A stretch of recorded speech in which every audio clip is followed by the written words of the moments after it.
Jari-jari masih terlihat, sempat saya pegang, cuman memang sudah tidak bergerak dan sudah terasa dingin.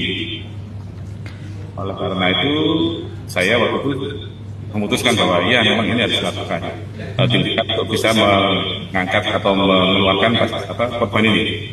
Sampaikan untuk amputasi. Cerita Dr. Larona Hidravianto amputasi santri Al-Hozini di bawah reruntuhan. Suasana mencekam menyelimuti Pondok Pesantren Al-Hozini Buduran, Sidoarjo, Jawa Timur, Senin, 29 September 2025, malam lalu. Bangunan 3 lantai ambruk, menimbun sejumlah santri. Di balik reruntuhan beton yang berat, seorang santri bernama Nur Ahmad terjebak dengan lengan tertindih material bangunan.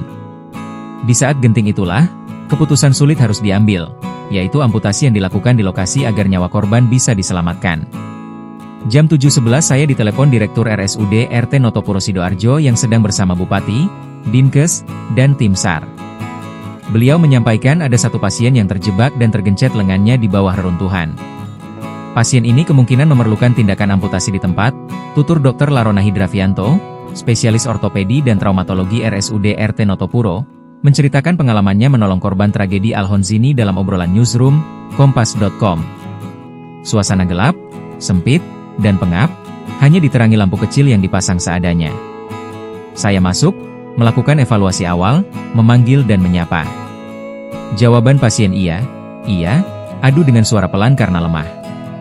Matanya bisa terbuka, kaki bisa bergerak pelan, tapi tangan kanan benar-benar tergencet di bawah reruntuhan yang sudah sampai lantai. Tidak ada ruang sama sekali, ucapnya. Ia juga sempat meraba jari-jari korban yang dingin dan tidak bergerak. Karena kondisi sudah syok dan jika menunggu lebih lama hanya akan memperbesar risiko. Kalau kita tunggu, tidak tahu bangunannya bisa diangkat atau tidak, nanti malah membahayakan pasien.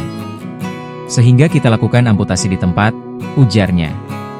Amputasi yang biasanya dilakukan dengan peralatan lengkap di rumah sakit.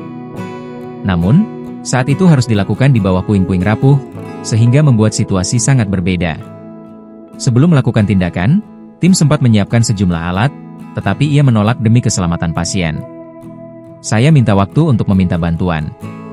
Kami memanggil Dr. Farouk Abdurrahman, anestesi, Dr. Aaron Franklin, PPDS ortopedi, serta perawat dan peralatan operasi lengkap, termasuk tabung oksigen, kata dokter yang menempuh pendidikan medical doctor di Universitas Airlangga, Surabaya itu. 30 menit kemudian, bantuan datang. Meski ruang gerak terbatas, tim dokter tetap melakukan operasi dengan prinsip cepat dan tepat.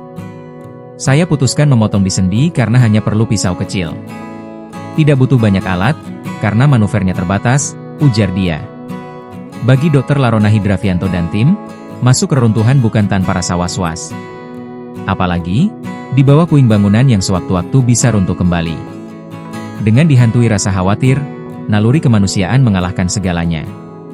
Keputusan amputasi itu menjadi titik balik penyelamatan Nur Ahmad. Meski harus kehilangan lengan, nyawanya berhasil diselamatkan. Setelah berhasil dievakuasi, Ahmad Nur dibawa ke RSUD Sidoarjo untuk menjalani operasi lanjutan sekaligus pembersihan luka, pengangkatan jaringan mati, serta perapian kulit di bagian amputasi. Kini, kondisinya berangsur membaik. Luka sembuh perlahan, nyeri berkurang, dan sudah bisa beraktivitas ringan. Download Tribun X sekarang, menghadirkan lokal menjadi Indonesia.